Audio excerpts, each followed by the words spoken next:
This is VSiN, the sports betting network. The numbers told the story, they always do. It's one of those idiots who believe in analytics. This is a numbers game with Gil Alexander on VSiN. Good Friday morning to you. This is a numbers game at VSiN, the sports betting network, VSiN.com, Game Plus, iHeartRadio, YouTube TV, and of course, SiriusXM channel 158. It's Gil Alexander. That right there is my little buddy Kelly Bidlin, everybody. On this day after Thanksgiving 2025, I hope your Thanksgiving was a great one with family, friends, and food. Hoping you have leftovers of that food today, all day long. And if you thought yesterday's football was great, triple header, we have a triple header today, de facto, if you wanted to put in the marquee college games. You got Ole Miss and Mississippi State to start the day. You got the Eagles and the Bears in the middle. Maybe some Texas A&M as the third part of that triple header. It all starts, by the way, in 2 hours.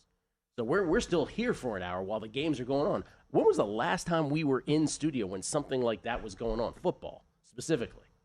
I don't think ever. Primetime action? Probably, yeah. All right. How was your day yesterday? Good? I'm legit trying to think. I don't think we've had anything start. I mean, maybe there was a random something game, a bowl game, probably. Bowl game. Yeah, I like bet you there's some bowl games. games. Yeah, but nothing like the Bahamas today. Bowl or whatever, yeah. The Bahamas Bowl. We will get into the three games from yesterday here momentarily.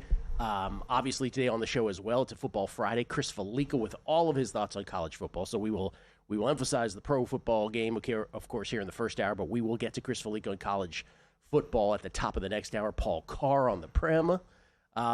NFL playoff pictures abounding. We will do it all. Dr. Bob's going to make an appearance. I don't know if Dr. Bob has a college play, because I think his college plays have moved, but he will have at least one pro play for us. Okay, there we go. Like it. That was a I like when we get a little NFL from Bob. Yeah, a little Are We Sure? And then we'll go through all the games of Week 13 that remain on the Week 13 slate. And JVT coming in early today, co-host of Money Moves, to talk NBA and football with us as well today. We will do all that. But, Kelly, what a day of football yesterday. Can we start with the Survivor implications? Absolutely. Are we doing anything else? Survivor started yesterday, Circa Survivor Classic, and Grandissimo. We'll do them both.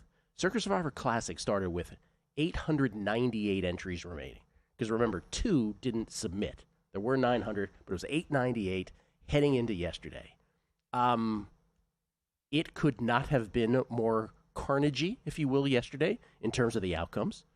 And so we're now down to a situation today, honestly, Kelly, where this could become a unbelievable series of events in 2 days. If the Eagles lose today, this is going to be a massive blow to Circa Survivor Classic, which started out with 18,718 entries. But right now, we lost yesterday, in addition to the 2 that did not submit, we lost 360 additional entries. So we are down from 900 to 538 exactly. Now, if by the way, that 2025 obviously on the screen there is still pending today's game, right? But look where we are at this point. So if the Eagles win, and by the way, shout out again to K-Flow, who always keeps us right up to date with all the numbers on this stuff in terms of what's available. But as K-Flow points out, if the Eagles win today, okay, then no particularly big deal. We'll still have I believe it's still over 500 left, because there's as we look at it today, most are left on the Eagles. So we're still going to have a whole bunch left on the Eagles. If the Eagles lose somehow today, we will be down to double digits. We will be down to a situation where there are only, I believe it's 41 entries left. Don't hold me to that. It might be 49 entries left. I don't have it right in front of me because the computer's gone crazy, if you're wondering why I'm stalling here. If there's a tie today, it's even less than that, right? It would be down to God. So if the ties. So Eagles win, 5-10 left. 5-10 would be left. Eagles lose, 49 would be left after today. Tie, 21 left. That's the situation. Right. All right. It's just out of control. It's getting real. We all know it gets real around Thanksgiving. It's getting real. So that's Circa Survivor Classic. Grandissimo, there were 6 heading into yesterday. Yep. 3 out with Baltimore. If the Eagles lose today, the 6 of them chop the whole pot. The 3 that lost yesterday, the 3 that would lose today. Yes. If the Eagles win, then you have 3 ready to go. Those would be Bino Collection, Sammy Sadist, and the Dream Team.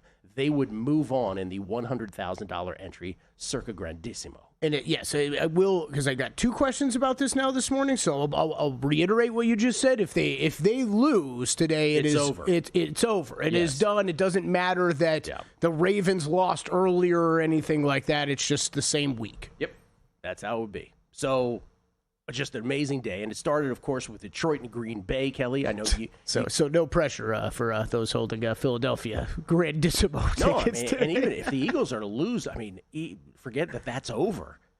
Then all of a sudden it is, serious business in Survivor 2. You'll be down to 49. That's incredible that we would have this turn of events. But we'll see.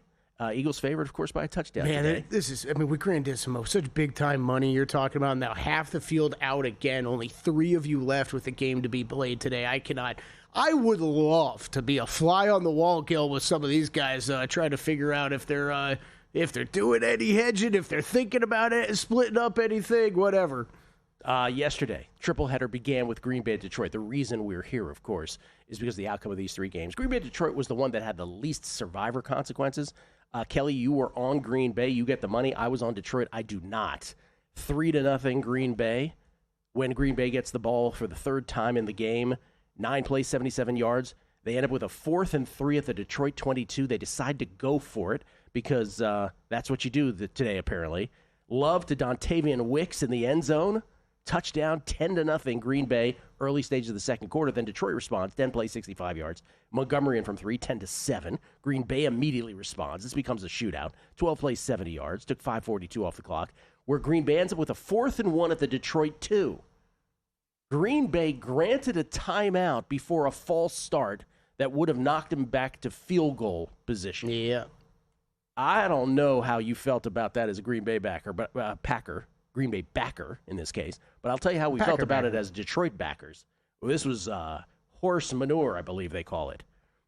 Video showing not true unless verbally communicated. And as the replay kind of showed, there was kind of no way he verbally communicated either with the referees looking at him. Talking about Matt LaFleur. Love to Dobbs from 2 out. Didn't matter. 17-7 Packers. 2:12 left. Second quarter. Detroit responds. 7 plays, 65 yards. Goff to Jamison Williams for 22 on a 3rd and 3 at the Green Bay 22 when Williams broke a Carrington Valentine tackle behind the line of scrimmage, spun and sprinted into the end zone. 17-14 Pack at the half.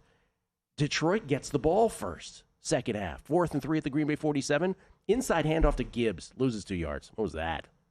Green Bay second play, ensuing drive. Love to Watson from 51 out, 24-14. Detroit responds to that. 71 yards on 5 plays. Goff to Isaac Tesla. What a player he's turned out to be, from 17 out. After Montgomery had runs of 13 and 14. 24-21 Green Bay halfway through the 3rd. Green Bay responds to that. 9 plays, 72 yards. Love to Wicks from 1 out. 31-21. That was 2 plays after Dobbs fumbled at the 5, but the ball bounced right to Rasheed Walker of Green Bay. So they kept the ball. Both Green Bay and Dallas had fumble luck as well in this game. Totally. Then Detroit 4th and 3 at the Green Bay 21. At this point, they are, what are they, down? They're down 10 again. 4th and 3 at Green Bay 21. Goff incomplete, intended for Jamison Williams, free to go into the end zone, but the pass was slightly behind him and he dropped it. Green Bay 3 and out after they get away with a PI. Detroit does. And then Detroit with the ball. Parsons with 2 sacks on the drive. It forced Detroit to settle for a field goal, 31-24 with 2:59 left. And then Green Bay came down to 4th and 3 at the Detroit 45, up 7, 1:55 left. Love to Wicks for 18. Ball game. Green Bay wins it. So St. Brown, we didn't mention, Amon St. Brown got hurt early in this game. I wasn't even home before St. Brown got hurt. Green Bay got the timeout after the false start, then they scored a touchdown. They got a fumble recovery of their own at the 5 when it bounced right to the O-lineman. Then they got in the end zone. And then Goff to Jamison for 6, slightly behind him. That was 6 points squandered. It could have been different, but it wasn't. That's football. Yeah. Green Bay 31, Detroit 24. Look, that incompletion's one story, right? It's bad throw, could have been caught. Yep. Shoulda, coulda, shoulda, right? That offensive lineman, 99 times out of 100, that offensive lineman does not scoop up that ball in that situation. Bounced right to him. It was like it bounced right to him. The hand's just good enough to grab it. That's all you needed. And then, man, I don't know. The timeout stuff, the problem is if we're just going visually, it's obvious that you did not get a timeout signal in, but we have to rely on them to be like, well, we don't know. We don't know what was said. It's not a bad beat story. Let me be clear. It's just these are the series of events that happened, and Detroit was just not meant to win this football. What'd you think about the call at the end of the game? Any problems with that, with Green Bay? Going for it on the fourth down instead of punting or anything like that? Oh, I thought it took some onions. But it took some onions, but good for them. I agree. Good for them. It is one of those, Gil, we get to say whatever we want to after the fact. I don't know if I would have made the same call in the moment. I'd like to think I would have, and it looks really good, though, when it's just a walk-off conversion. The implication of this, obviously, Detroit falls to 7-5. No matter what happens this weekend, they will be on the outside looking in. And as we'll discuss in the next segment when we talk about Kansas City, Dallas and Detroit play each other next week. Huge. Both of those teams are 7 teams obviously make the postseason. Detroit and Dallas are 8-9 right now. Mm-hmm. And Dallas looks like they could beat anybody if they want to at this point. But that game next week, I don't want to say it's a de facto elimination game because by the letter of the law it is not, but it kind of feels like it would be. Lions 7-5, Cowboys 6-5-1. The Lions to make and miss the playoffs are almost a coin flip. Yep. Minus 125 to make, plus 105 to miss. If I told you this heading into the Commanders playoff game last year, that this would be the case, first of all, you're not going to make it this year to the Super Bowl. Commanders about to upset you. And that this would be the case this deep into the next season, I think you'd think I'm crazy. Mm-hmm. Coming back with the Cowboys and the Chiefs next. If you're serious about football betting, VSiN's got your weekend game plan. Fridays at 7 p.m., it's the Circa Friday Football Invitational. Saturday morning, VSiN's college football tailgate show at 9 a.m., breaking down matchups, props, and big-time bets. Later that night, join the football contest show as the sharpest betting minds give you their picks for Sunday's game. And Sunday at 9 a.m., lock in with Mitch and Folly on VSiN's Pro Football Tailgate Show. Your final stop before kickoff. Check out the full lineup at VSiN.com and join us on the Sports Betting Network. This is VSiN, a network of sports betting analysts, writers, hosts, and handicappers, all here to help you become a more confident bettor. We broadcast live every day from Las Vegas, the sports betting capital of the world, and from studios across the country, giving you insight from every angle of the action. Take VSiN with you wherever you go with the VSiN Watch app, or catch us on streaming platforms and regional sports networks. You can also listen live on SiriusXM Channel 158 and on radio stations nationwide. Check out VSiN.com as well for betting tools, exclusive betting splits, AI-powered player prop projections from Opta, pro picks for every game, plus in-depth betting guides and articles built to give you an edge. From sharp betting analysis and daily best bets to insider interviews and expert breakdowns, VSiN is your trusted source for everything happening in the world of sports betting. See everything we have to offer at VSiN.com and become part of the Sports Betting Network. This Black Friday, VSiN's hooking you up with our biggest deal of the year. Just $60 for full VSiN Pro access through May 1st. That's 6 months of nonstop action from the heart of the NFL season and college bowl games through the Super Bowl, March Mania, the Masters, and the NBA playoffs. Get every VSiN Pro article, betting tool, AI projection, and expert pick, all for just $60. Don't wait. This offer's only for a limited time. Head to VSiN.com/subscribe and join us on the Sports Betting Network.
The Numbers Game on VSiN, the Sports Betting Network. Don't forget, as we're on air, so is VSiN.com in full effect at all times. Greg Peterson's college basketball top plays, expert Week 14 college best bets, expert Week 13 NFL best bets, and a little later on, Zach Cohen's NBA picks and props on the website, Jonathan Davis's NHL top plays, and Adam Burke's NFL player props picks.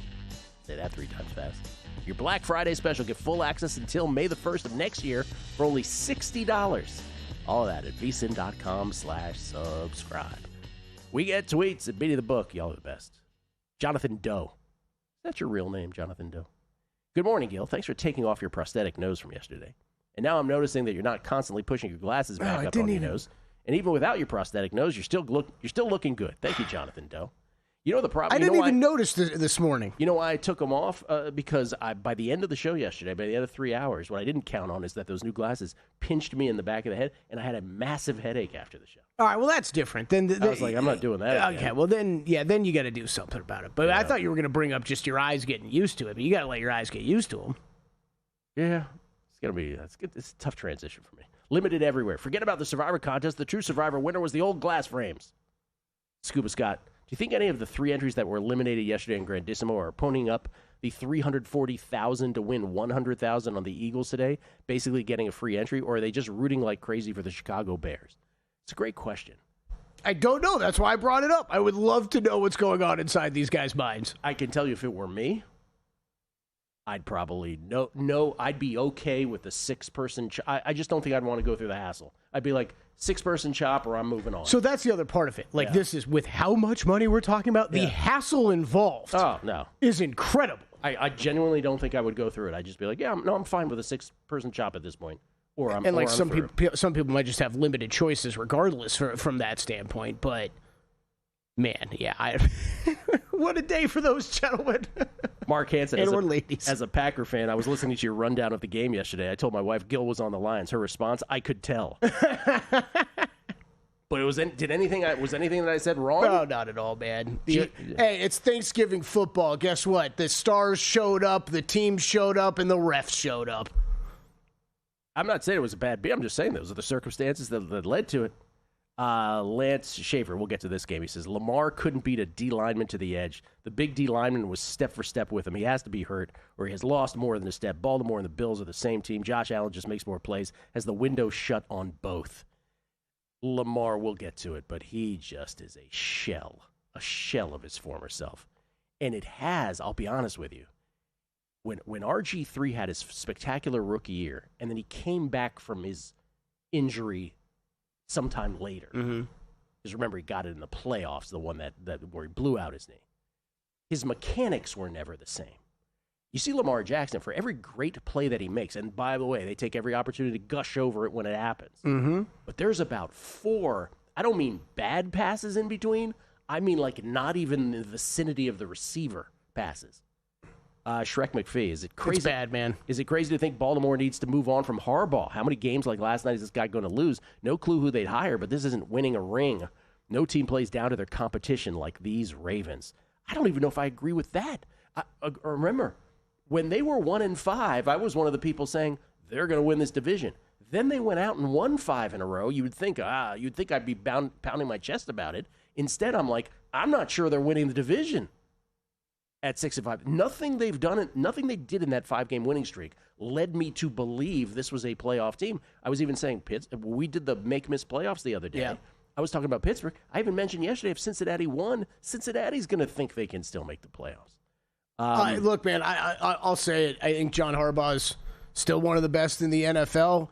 I think those questions are going to continue to come up, though, here through the rest of the season and the offseason. G-Strong Boston, to use Gilly's language, Baltimore just isn't very good at football right now. It's very true. Second game yesterday, of course, was the Chiefs and the Cowboys. Dallas, third play, 3rd and 4, their own 33. Dak under pressure from a blitz by the safety, by Hicks, picked by Jalen Watson. Kansas City set up at Dallas 37, 2 plays to Brown for 10, to Rice for 27, 7-0 Kansas City, less than 2 minutes into the game. And you're like, okay, Chiefs are back.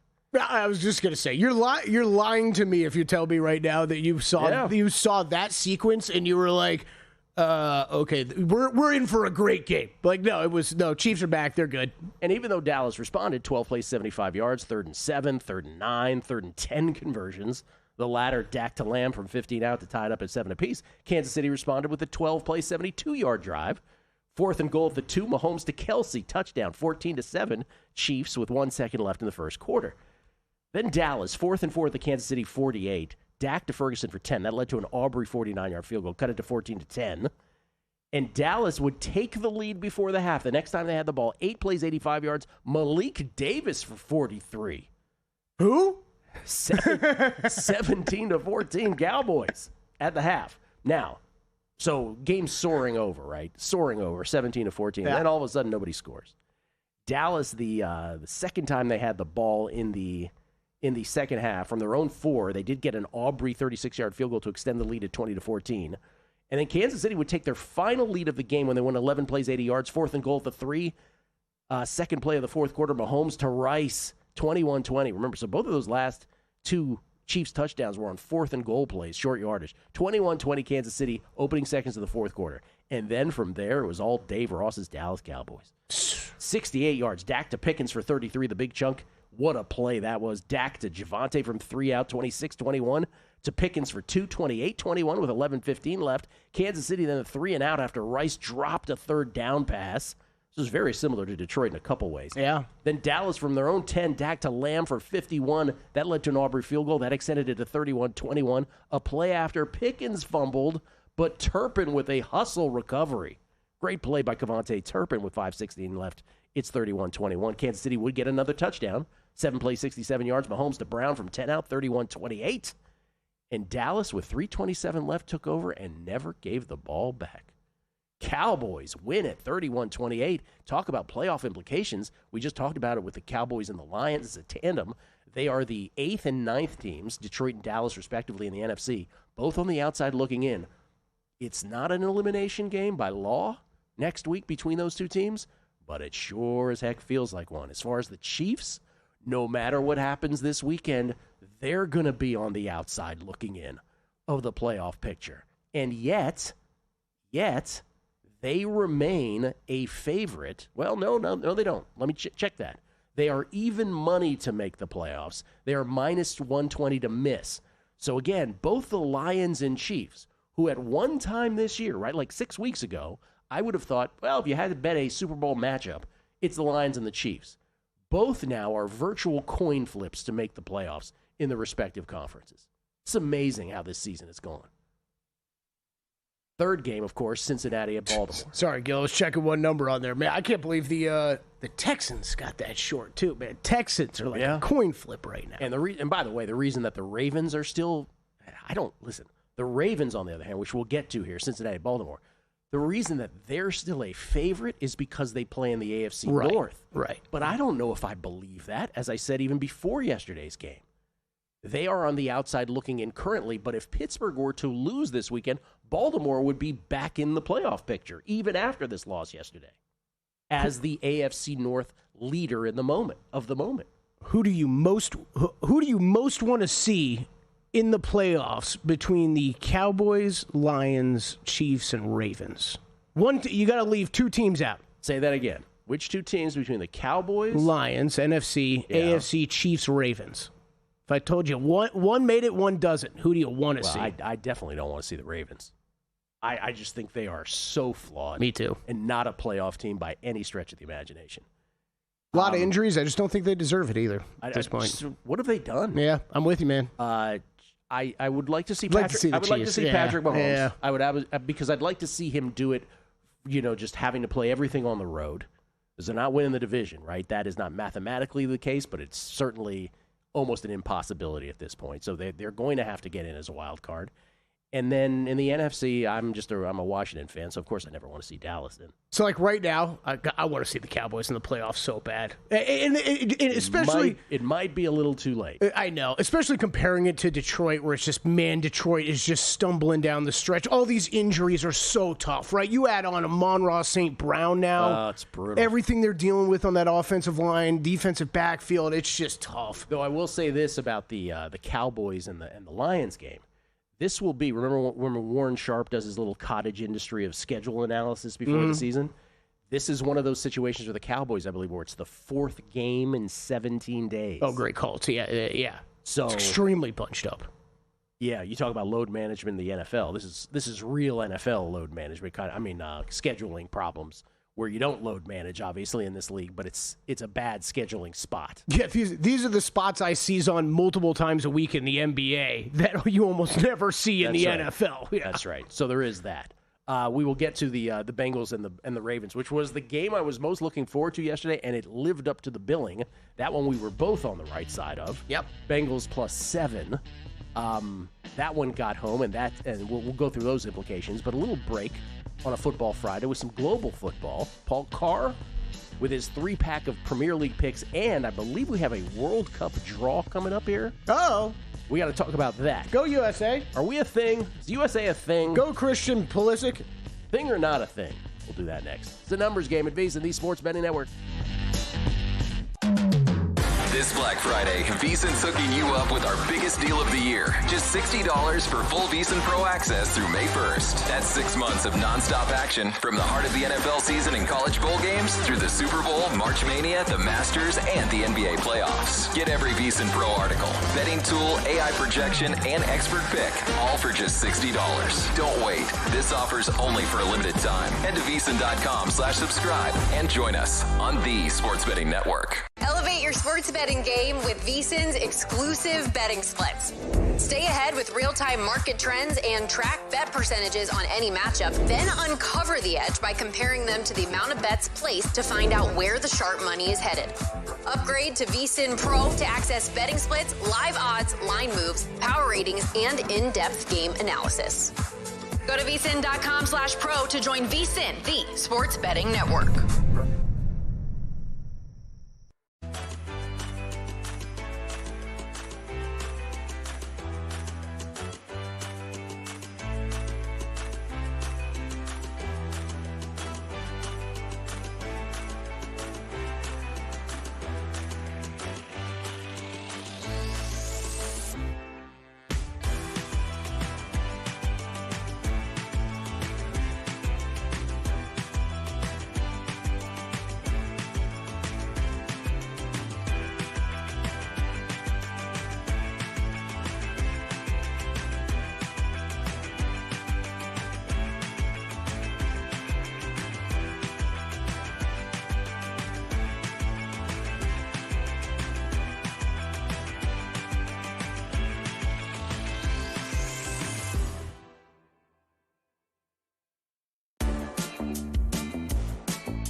This is VSiN, the sports betting network.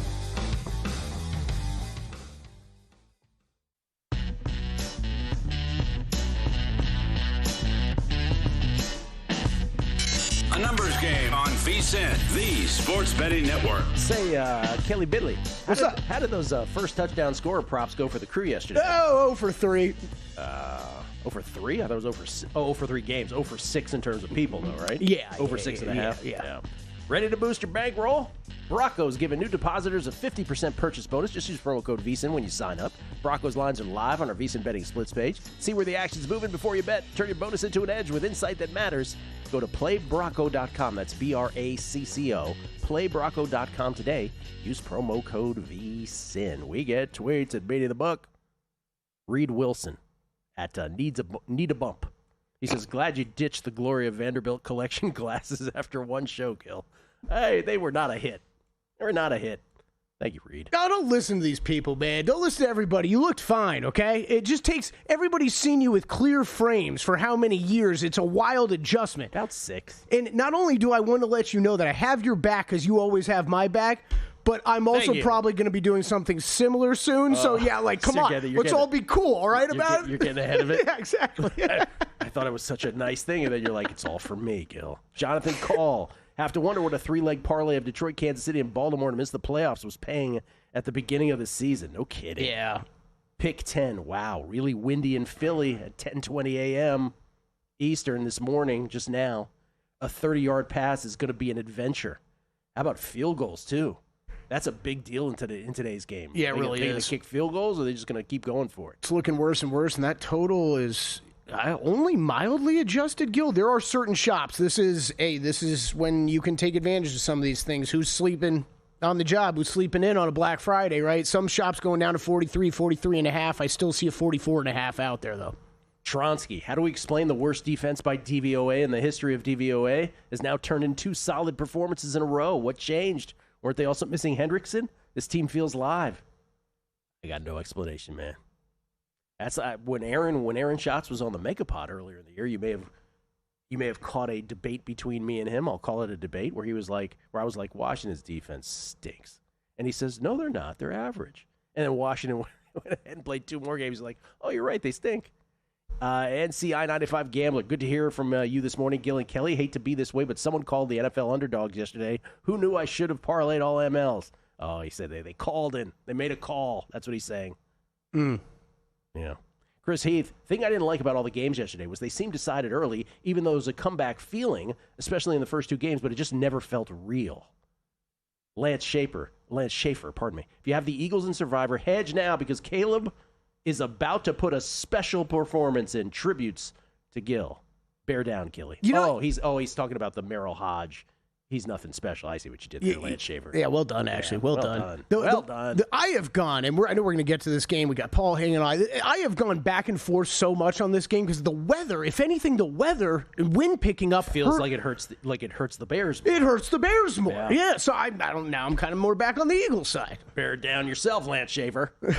Paul Carr joins us now from the Heartland, Topeka, Kansas. Courtesy of the Progressive Guest Line. You can follow him on Twitter at Paul Carr, C-A-R-R. Happy Thanksgiving. Are you allowed? Wait, do you say Happy Thanksgiving the day after Thanksgiving? It's fine, one still day. Allowed, right? I think Paul? so. You could do that. I think so because but not tomorrow. We're having family over today. Yeah. And I think you get one more day out of it. And then the Merry Christmases start right after that. Is that how this works? Happy holidays. I think you have to get to December. Kelly's a happy holidays Christmas guy. There you go. Just all encompassing. Lived in South Florida for too many decades. Okay. Okay. Before we get to the Premier League. Let's talk about the World Cup because I'm kind of fascinated by this because, as we know, the United States of America, a special numbers investigation reveals, we are not the most soccer-crazed country there is on this global planet that we call Earth. But we will be for a month next year. That's right. This is what I was getting to. But if we suddenly win a game or 2, oh, my God, we're like the biggest soccer. Not only are we fans, we're experts, for God's sakes.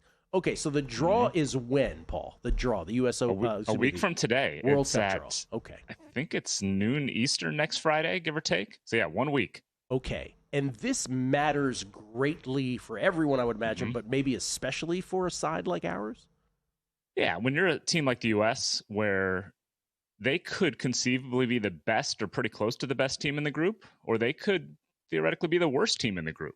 If you're Spain or Brazil, you're going to be the best team regardless. And sure, some groups are tougher than others, but it's not as big a deal. But for these second or third tier teams where you could be at the top or bottom of your group fairly easily by the draw, this will be huge. Okay. Do you, Paul Carr, noted soccer fan and soccer follower, believe the draw to be kosher, that it is all above board? It's possible there are orchestrations. Okay. I think the orchestrations can sometimes occur before the draw, just in how they decide, and a little bit less so now because they just kind of go straight FIFA rankings. But there are little things that could get tweaked here and there to separate teams, or whatever it might be. I'll give you the best example is this week. So the next to last qualifier, Cristiano Ronaldo got a red card. If you get a red card, you're supposed to miss 2 to 3 games, and in qualifiers, that carries over to the World Cup. So in theory, he's supposed to miss 1 or 2 games at the World Cup. And FIFA decided to suspend that part of the sentence. So he missed 1 qualifier, and he can play at the World Cup because he's never gotten a red card before for Portugal. And so It's not totally unprecedented, but yeah. Yeah. Okay, and then besides, I will represent most American sports fans. We had a little discussion, the three of us beforehand. I think many of us know Christian Pulisic. Besides him, who's the next best player? Yeah, so the asterisk here is there's a chance, obviously injuries, but Mauricio Pochettino, the new U.S. head coach, might not call in a couple of them. Just depends. We don't know. But your guys that are best known and are also kind of semi-locks in the starting lineup are your Weston McKennies, your Tyler Adams, plays for Bournemouth in the Premier League, Anthony Robinson, left back for Fulham, Serginho Dest has played for Barcelona, PSV. Those are kind of the names that you've probably heard floating around the last couple of years. Okay. Oh, whatever happened, Paul? Now I'm remembering one other. Whatever happened to Gio Reyna, right? Didn't his mom get in a fight with the coach or something last time around? Yeah, they got mad because Greg Berhalter didn't play him at the World Cup and brought up stuff from the past. So he just really got back into the team this month. He played really well in a couple of friendlies. So talent-wise, he's probably a starter, but he also isn't playing much at his club. And if he's not doing that, it's hard to call him in. So, all things being equal, he might start for the U.S., but there's still a legit question about will he make the team. I think he probably will, but he also just has to play for his club. Okay, good call. By the way, I remember him as well. Okay, wild story. So this is basically like one of my tennis slams, right? Where it's like, okay, you can bet this pre-draw if you want, but post-draw you're gonna have a much clearer picture of who got the advantage, who didn't, and that's gonna be huge for the USA. So we'll talk about that when it happens. Yes. Oh, I thought you were gonna say something, Paul. I'm sorry. That's correct. I agree with you. Yeah. Okay, so let's do it. Premier League 3-pack. What do you got this weekend? All right. Tomorrow, Brentford-Burnley over 2.5. Burnley, bad. Their games have the 3rd most goals in the league this season, over 3 per game. And all 6 of their away games have had 3+ goals. They're on the road here. They look like a newly promoted team. They're minus 450 to go back down, and that's very accurate. Brentford's 13th place. They're a little better than that with the underlying numbers. 4 of their 6 home games have gone over. So over 2.5 here. I got this at minus 120. I think it may be close to minus 130 most places. That's about as low as I go right now.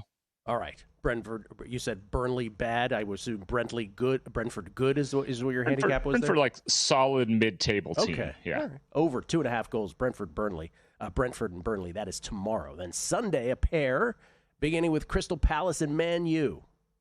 Yeah, so I will take Crystal Palace to win this. Plus 140 my price. Plus 135 most places I think now, which I'm okay with. Manchester United's in 10th. They would really be kind of the crisis team of the season, if not for a team that we'll get to here in a minute. Palace is in 5th place, and that's about how good they've been this year. Did have a tough loss in Conference League yesterday to Strasbourg, but they're unbeaten at home this season. United's been really bad on the road. They've been out-expected goalsed, if you will, in all 6 games on the road, and they're winless in 3 straight, even though they might have been a little unlucky to lose at home versus Everton Monday. So this is I'm taking the better team, and I'm getting good plus money at home. I will take that with Crystal Palace. At plus 140 is my price. I hate when a team gets expected goals. That's the worst. It's the worst. Okay. And then the other one on Sunday, Irons, West Ham, and Liverpool. What do you got here? Yeah. This is hold your nose a little bit. This is all about fading Liverpool, even though they're playing a West Ham team that was really bad the first couple months of the season. They're starting to get back on track a little bit with their new manager. But Liverpool's their defending champion, but they just got smoked in back-to-back home games, lost 3-0 to Forest last weekend, lost 4-1 to PSV and Serginho Dest in Champions League on Wednesday. 3 wins in the last 12, lost 6 of the last 7 Premier League games, lost 4 straight road games in the league. Just all kinds of bad things for Liverpool. They just look lost. Just watching them, like they have injury questions, age is catching up with a couple players. Their underlying numbers aren't terrible, but they just look lost. I mentioned West Ham, they've been bad, but they have a new manager, 2 wins and a draw in their last 3. All that to say, I'm taking the West Ham double chance and holding my nose on it. I got it at plus 110. If you're feeling spicy, you could take the draw at plus 320. All right. Double chance once again for those is either draw or win. Win or draw, or plus half a goal some places. There you go. 3-pack of plays from Paul Carr. We'll recap them here before the show is over. Paul, enjoy the rest of the weekend with family. Thank you. I'm going to go eat more food. There you go. That's what you should do. Paul Carr, everybody. We'll come back more on the NFL, Cincinnati, Baltimore, and more. It's a numbers game at VSiN, the Sports Betting Network. VSiN's player prop projection tool is now available for the NBA. Get projections for points, assists, rebounds, and more powered by Opta AI. On VSiN.com/NBA props, we line up our projections against the latest DraftKings odds so you can quickly spot mismatches and find value before the market adjusts. The NBA player prop projections tool is available exclusively to VSiN Pro subscribers. Check it out now at VSiN.com/NBA props and join us on the Sports Betting Network. Join the guru, John Hansen, at the intersection of prop betting and fantasy sports on Prop Points, only on VSiN. Lesson number 1, Patty's back. I still believe that Caleb Williams is not any good. And, other than Rome Odunze, I don't trust anyone that can't run the ball. John and his guests will help you find the connection between the two and give you his expert advice on how to capitalize when a number is too good to pass up. Prop Points, weekdays at 1 p.m. Eastern on VSiN.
Game on VSiN, the Sports Betting Network. Back on a numbers game live from Circa Resort Casino, downtown Las Vegas. It's Gil Alexander. It's Kelly Bidlin, everybody. Producer number 9, so much more than a producer. Hope you had a happy Thanksgiving. Once again, we are certainly grateful for your presence here, making us part of your morning each and every day. We are grateful to you for that, as we are up and down the lineup here at the network. Hope you had a wonderful time, and your bellies are full. Them belly full. Ask me that question you just asked me off air. All right. Acceptable. What is the acceptable date? I'm not even going to get into decorations. Acceptable date for Christmas music to start playing in, public areas, right? Shops, casinos, whatever. Today. But like today? Today. Like 2 days ago was too early? Yes, in my opinion, yes. Today is the day that it should all start. I have heard in a couple casinos, I would say starting a week ago, Christmas music playing, and I always think that's a little early. I always think to myself, I like holiday music. There's nothing wrong with it, but man, we got a long ways to go till Christmas. Long way. I kind of think it should be like December, 10th-ish. And then you get kind of like we just said with Paul, day after Thanksgiving, right? You can still say Happy Thanksgiving. I'm giving it to like December 27th, and then you got to roll that stuff back. Right, because Christmas is like the NBA Finals. The date is set in stone, right? Whereas Hanukkah is like the conference finals or the division round where it floats, right? So Christmas, when it is. You got to get there. And that's a long way to go for Christmas music. So you can't start before today. Even today, I got a problem with that. It's too early. And there's not enough. There's not enough good holiday music, man. Oh, how dare you say that? Listen, I know you got your list. I'm the tribesman here. I love Christmas, and I love Christmas music. Mariah Carey is in town. I know. She's doing something at Park MGM. I need to go. You think it's a Mariah Carey show? Oh, it's not a Mariah Carey show. It's everything Mariah Carey sings is all Christmas songs, and she only plays 5 of her jams. Oh. What do you mean? In other words, it's a Christmas show, and she just gives you a bone on her regular stuff. Oh, but it's all her. Yeah, but she did a full Christmas album. She did. Which is awesome. It's like the best Christmas But there's album. a lot of people who think they're going to see Mariah Carey in concert. You're not seeing a Mariah Carey show. You're seeing Mariah Carey doing Christmas Oh, no, songs. good. I would be upset. I kind of want to go. See, I didn't. And Deborah Song, fashion stylist, who's in town, she's like, oh, no, I want to go more now. I'm like, for God's sake. I'm like, great. No, I'll tag along. There we go. Make Gil miserable. No, and I like Christmas music. I just want to hear. I don't want to hear Mariah doing all of them. Well, and I have heard. I think you were the first one to say this, but I've heard 17 other people say it since. Of that, the Mariah Carey concert experience and just her in general is just not something you're running to do. She had a residency. Everybody was having successful residencies. She tried one like 5 years ago, and it failed miserably. It was only 5 years ago? I don't remember this. They always are. And okay. I went, and you could tell why it failed, because she was like in the middle of it. Like if her mic wasn't on the proper level, she would like scream at the people backstage while we were during the show. I'm like, oh, she sounds lovely. You could find some awkward shows. I think I told you Sarah Silverman I went and saw once here. Oh boy, it's cringe. She started to bomb, and people were letting her know it, and she just went into full like once they're losing it and they're like, fine, you want to do this? Like just start yelling back. I was like, this is tough. That's how Bill Burr made his whole career, shouting at the audience in Philly. Yeah. I was there with Matt Brown. I think we walked out after like 20 minutes. We're like, this got really uncomfortable, and it is not good. I went to see Sarah Silverman in San Francisco. Same thing happened. Really? It was completely awkward. We get tweets at Beat of the Book. Nick Kendhammer, did you guys advance? Eagles loss would be insane. I'm not in it, but I am invested in somebody's, and he is on the Eagles.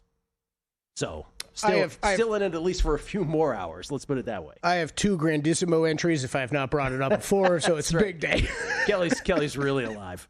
Robert at Square Bob 2022. Don't the Lions gotta edit these. Don't the Lions have only one extra day of rest over the Cowboys? I don't think it's that big of a scheduling spot. Or am I missing something? You might be right about that. I'd have to check.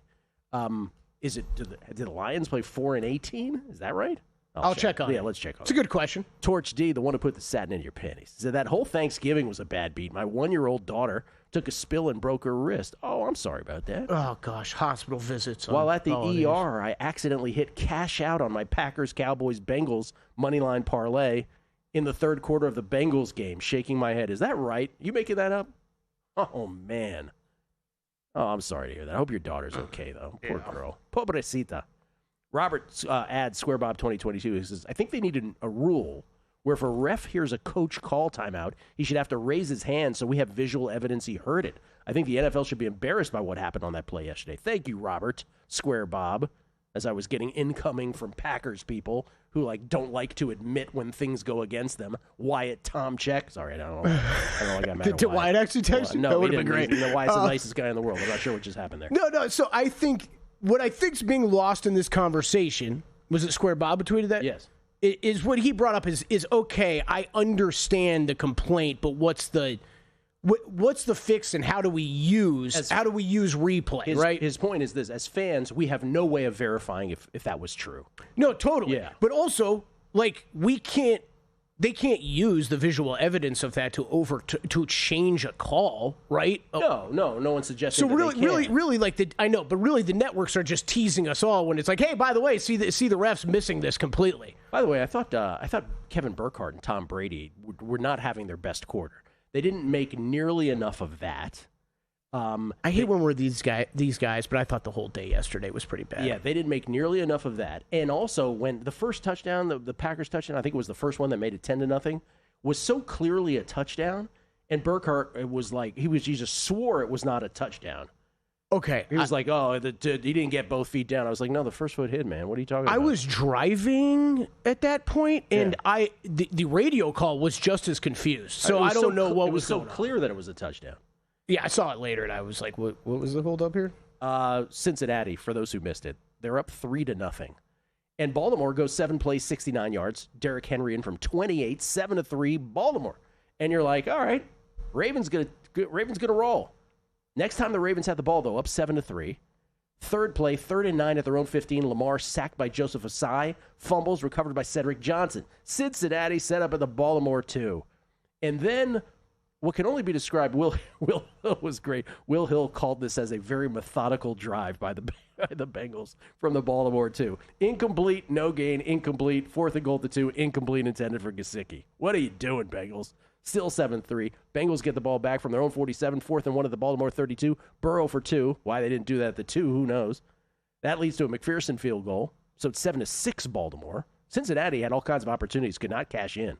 Baltimore then 2nd and 9 at the Cincinnati 44. Lamar to Likely galloping into the end zone, and just before the goal line, ball knocked out by Jordan Battle, touchback. Oh, the stupidest rule in sports. It's so wild how often this happens. Cincinnati then from their own 20 down 7-6. Burrow to Jamar for 43, the big chunk. Then to Chase, then Jamar for 15 on 3rd and 10 at the Baltimore 25. But they had to settle for another McPherson field goal, 9-7. 2:36 left in the half. Baltimore would give it back. Cincinnati would give it back. And then Baltimore from their own 20 with 36 seconds left, down 2. And 2 timeouts. First play, Lamar untouched, fumbles it. No tuck rule. Recovered by Cedric Johnson. Were you okay that was ruled a fumble? We're on the Bengals. Yeah. I'm like, it is? Yeah. Okay. It's tough, but I was okay with it, yes. Because why? Because he squeezed his fingers and looked like he wasn't going to throw it, yeah. kind of thing? I think Lamar, Josh Allen, both these guys, that happens to a fair amount because they're loose with the ball and they're running with it and stuff, but it happens. It seemingly comes up with those two guys more than anybody else. Anyway, Cincinnati was set up at the Baltimore 19 with 28 seconds left. They had to settle for another McPherson field goal, 33-yarder, 12-7 at the half. And so at halftime, the question was, who should be winning this game? Should the Bengals be blowing them out, or should Baltimore be blowing them out? You couldn't really tell. Probably the Bengals. Third quarter, first time Cincinnati had the ball. They're up 5, 61 yards. Burrow to Tanner Hudson from 14 out on 3rd and 9. What a catch. 19-7 Bengals. Baltimore responds immediately, though. 7 plays, 68 yards. Keaton Mitchell in from 18, 19-14 Bengals with 3:59 left in the third. And then at that point, you're like, well, Baltimore not dead, right? All these people who are on Philly who are desperately rooting for Baltimore to lose are like, oh, boy, see, that's not going to happen, is it? But yes, Cincinnati, 8 plays, 68 yards. Burrow to Yosevas from 29 out on 3rd and 9, 26-14, closing seconds of the third. Baltimore would immediately have a Lamar to Henry 45-yard pass play, mostly yak to end the quarter. But 5 plays later, 3rd and 9 at the Cincinnati 15, Lamar picked off a deflection by Miles Murphy. Demetrius Knight Jr., the recipient, he returns at 39 yards. And Cincinnati set up their own 47, would lead to another McPherson field goal to extend it to 29-14. Baltimore then 4th and 8 at the Baltimore 49. Lamar incomplete, intended for Zay.